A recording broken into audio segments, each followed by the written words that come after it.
Music was Mike's life. That was the only thing he ever really wanted. When Trey came on, he took him to the next level. And I was like, this is gonna be huge. Sie verfolgen unaufhaltsam ihr Ziel. We go to ridiculous extremes to play. It was all about drinking beer, playing rock, and kicking ass. Welcome to Paradise. They found punk, and it was like, stand back, this is where my life is. Sie kämpfen. Our father walked in and told us that he had cancer. The fighting that Michael saw, I think all kids, when that happens, have a sense of anger. Trey was going through just a really tough divorce.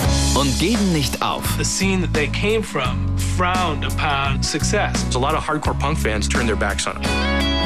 It's always been them against the world. Manche Menschen sind unbeirrbar. 3 Punkrocker verteidigen trotzig ihren Weg zum Ruhm. They always wanted to go to the next step. They introduced kids to punk rock who didn't know they liked punk rock. They were like, we're doing what we want to do, and if you don't like it, that's your problem.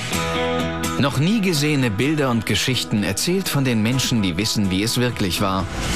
Green Day stopped talking and there was that breakdown. I don't think Billy Joe felt like he was able to share his songs without being criticized. I walk a lonely road. The light bulb went off in Billy's head and he said, maybe I should go solo. Weil sie dabei waren. They had to relearn how to be friends with each other. When that happened, the floodgates opened. Don't wanna be an American idiot. They said, you know what, we're the greatest rock band in the world and we're gonna prove it. Das ist Driven. Green Day.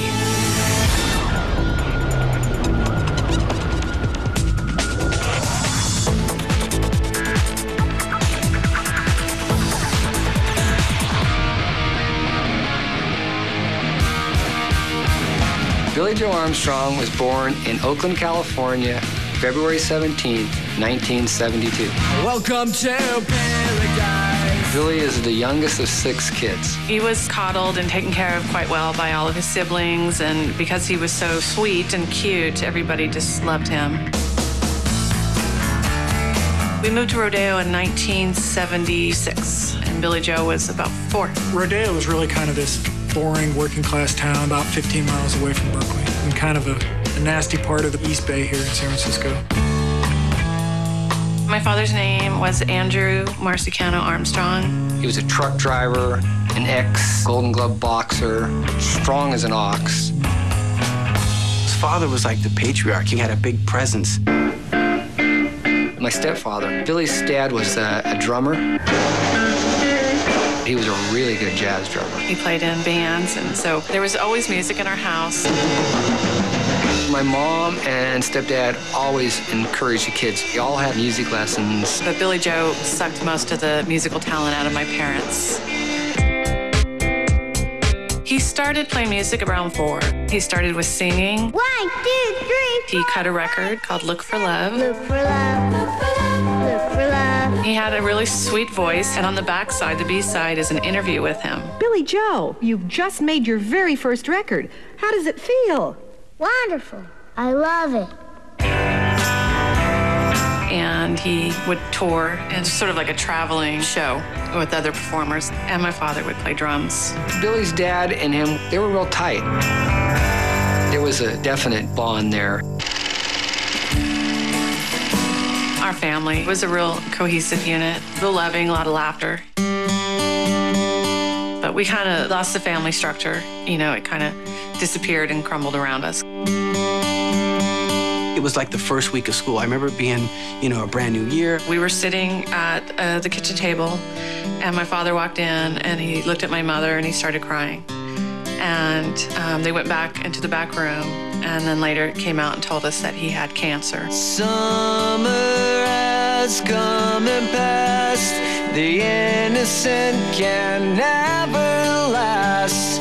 When we found out my stepdad was sick, it was very emotional. You knew he was dying because he was a big, strong man, and you could see him just withering away slowly. And within 4 months, he had died. And it was pretty devastating. Drenched in my pain again.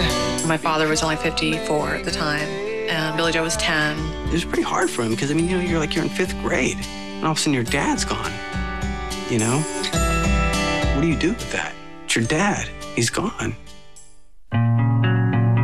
After my stepdad died, everything changed. Mom had to work harder, so Mom didn't get to spend as much time with Billy. She went to work and she told us, let's move forward and let's not talk about this. And so it left a lot of stuff unsaid and a lot of emotions not experienced. Billy, after his dad died, I think he immersed himself a lot in music. It was pretty overwhelming for him, not having the words or a way to communicate. So that's when he got his first guitar.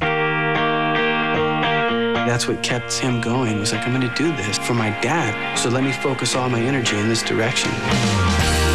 And it just came organically for him. The guy was just gifted. I mean, God reached down, he touched him, he said, this is what you're gonna do. It was shortly after that, him and Mike hooked up. They were around 11. They were inseparable, playing music together, hanging out together. Mike was really kind of a spastic, skinny character. Skinny, hyper, obnoxious, and funny, like all in once. My son's name is Michael Ryan Pritchard, and he was born in Oakland, California on May 4th, 1972. I was a licensed foster home, and one day I got a phone call.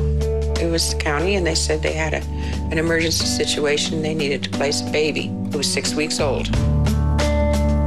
And I said, bring him on over. Eventually, we were able to adopt him, and that's how Michael came into my life. When Michael came to us, I was married to Patrick Pritchard. He was a student at UC Berkeley. I was a stay-at-home mom. I had another daughter who was about 4. She liked having Michael. She got to be the big sister. He was always so cute and just had a head full of blonde hair. I was happy to have a little brother. After we bought our first house, we upgraded. We moved to a bigger house in Elson County. His first elementary was Hillview. He got upset when he went to kindergarten and punched his teacher. She was wanting him to do something and he didn't do it, so he was just like, pow. He was very opinionated. He's like, just had no sense of fear, and I think that's been his attitude his whole life. Just go for it.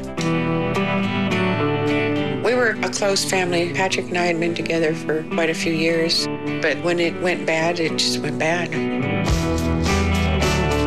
Michael was about 6 or 7 when we split up. Michael went with my dad and I stayed with my mom. That was hard. I miss my brother a lot. My mom wanted us together, but my dad wasn't really letting that happen. I think it was really hard on him, just the tearing up of the family.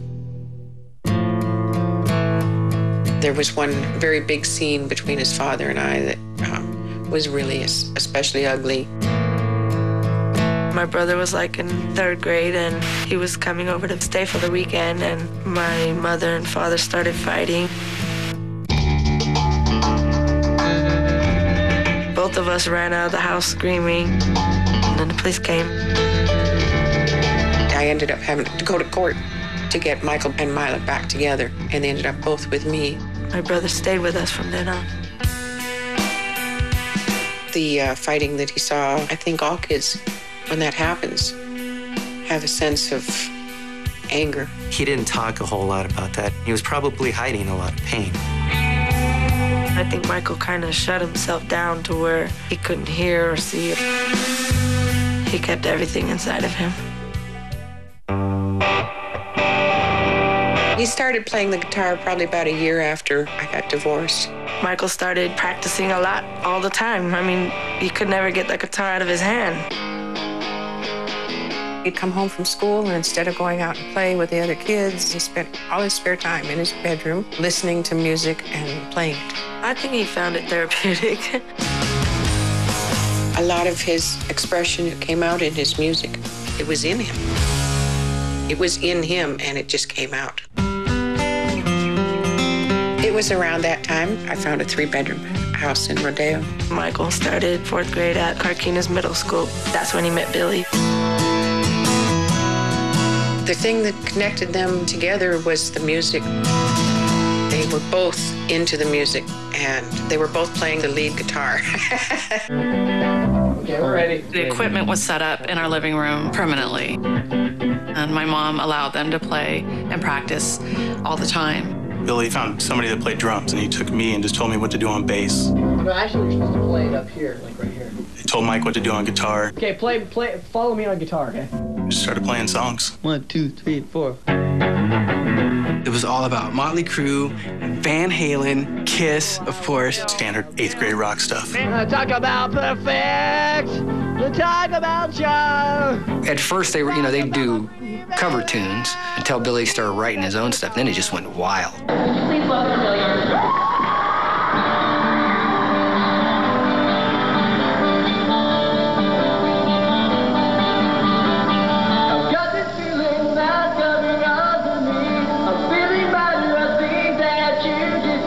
His presence, his just confidence, he always had that. I just remember thinking like, holy crap, this guy's amazing.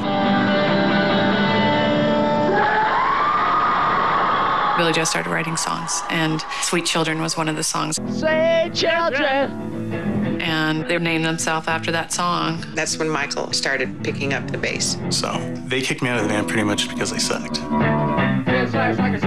Billy taught Mike his first bass licks, and then Mike just took to it. In high school, he couldn't bring his bass to school, and so he would sit around and go dirt, dirt, dirt, dirt, dirt, dirt, dirt, dirt, dirt, and that's how he got the name Dirt.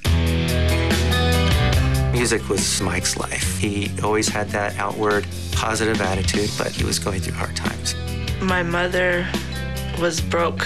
She was working like 3 jobs to survive. It took everything I had just to get the bills paid and the rent paid. And then she lost the house. My mother wanted to leave the Bay Area. She just couldn't afford it anymore.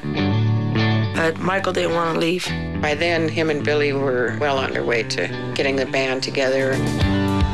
It was the only thing he ever really wanted. He knew that that was going to be his life. He was going to make music his life. It was hard on Michael. He loved the music, he was talented, but I had to go.